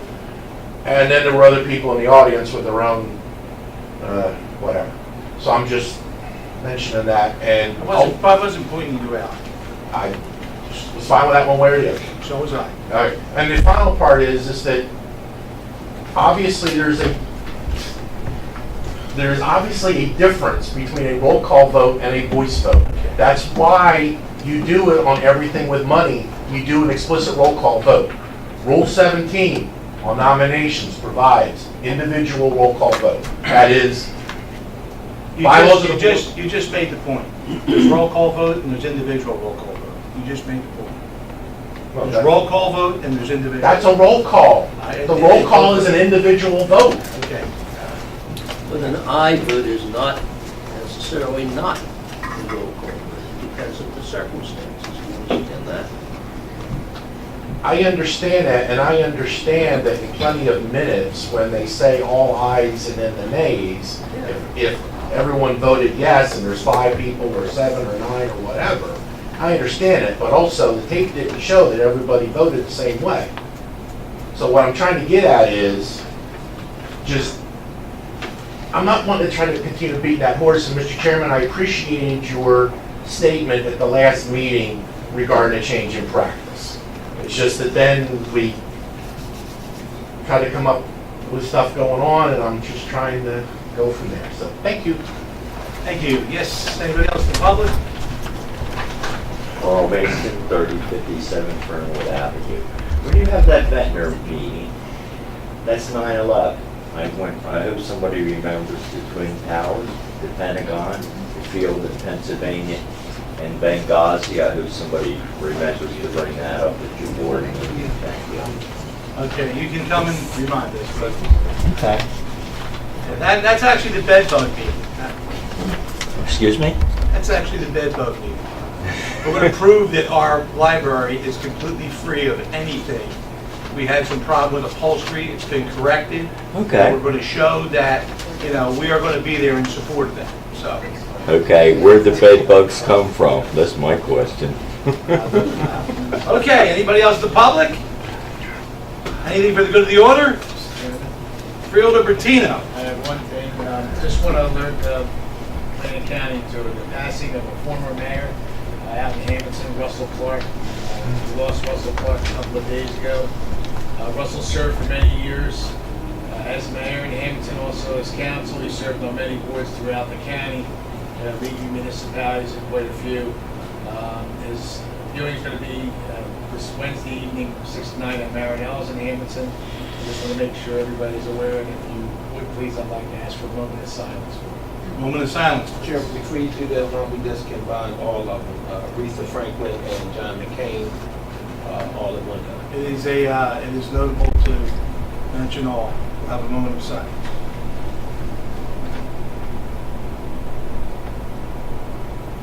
Thank you. And anything else for the good of the order? Chairman, just want to Go, of course. wish the listening audience and the members of this governing body a happy, safe holiday weekend, and that as the summer quickly winds down, we're mindful of the fact that it's going to be hot the next couple of days. Keep check on our neighbors and be safe and enjoy yourselves. Thank you, Freeholder. Yes, Freeholder Sorry, Gatto. just a couple things. Just would be remiss if I didn't acknowledge on Friday at ACCC, had the opportunity to attend the dedication ceremony for the new veteran study lab that is now dedicated to Mr. Wally Kenzig. And for those of you who don't know Wally, he is nearly 98 years old. World War II veteran, went to Iwo Jima. And then after his service in the Marines, which he joined the Marines because the Navy recruiter asked them what they would do with a guy who was studying agriculture from South Jersey. Would they be, growing potatoes? And so he went to the Marines instead. And following his service, then served as the Dean of Students at UCCC for many, many years. So his family got together and made an endowment, which was actually an idea that came out of our Board of Estimates meeting when that was brought up.